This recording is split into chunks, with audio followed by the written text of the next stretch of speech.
କୁକୁର ମାନବ ପାଇଁ ସବୁଠାରୁ ଲୋକପ୍ରିୟ ପଶୁ।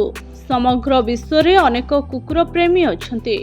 କିଛି ଲୋକ ନିଜ କୁକୁରକୁ ଶିଶୁ ପରି ବ୍ୟବହାର କରନ୍ତି। ଆମ ଦେଶରେ ଆଉ କୁକୁର ବୁଲିବା ନାହିଁ। କିନ୍ତୁ ଆପଣ ଜାଣନ୍ତି କି କୁକୁରମାନେ ବିଦ୍ୟୁତ ଖୁଣ୍ଟ ଏବଂ କାର୍ ଟାୟାରରେ କାହିଁକି ପରିସ୍ରା କରନ୍ତି? ତେବେ ଆସନ୍ତୁ ଜାଣିବା ଏହାର ଉତ୍ତର। ଆମ ଚାରିପାଖରେ ଅନେକ ଘଟଣା ଘଟେ।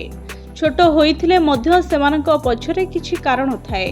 ପ୍ରତିଦିନ ଆମେ ରାସ୍ତାରେ ବୁଲୁଥାଉ ଏବଂ କୁକୁରମାନେ ଭୁକନ୍ତି।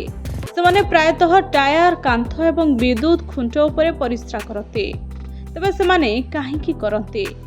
ବିଶେଷଜ୍ଞମାନେ କହିଛନ୍ତି ଯେ କୁକୁରମାନେ ପରିସ୍ରା କରିବାର ଅନେକ କାରଣ ଅଛି। ବିଶେଷଜ୍ଞମାନେ ଏହି ବିଷୟଗୁଡ଼ିକ ଉପରେ ସମ୍ପୂର୍ଣ୍ଣ ଅଧ୍ୟୟନ କରିଛନ୍ତି। କୁକୁରମାନଙ୍କର କାର୍, ଟାୟାର, କାନ୍ଥ ଏବଂ ବିଦ୍ୟୁତ ଖୁଣ୍ଟ ପରିସ୍ରା କରିବାର 3ଟି କାରଣ ରହିଛି।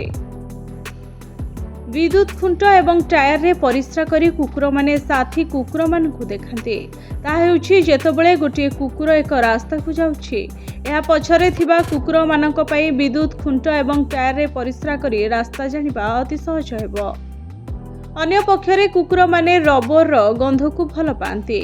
ସେଥିପାଇଁ ମଧ୍ୟ ଏହା କୁହାଯାଏ ଯେ ସେମାନେ ଟାୟାରର ଗନ୍ଧ ପ୍ରତି ଆକର୍ଷିତ ହୋଇ ପରିସ୍ରା କରି ଫେରି ଆସନ୍ତି।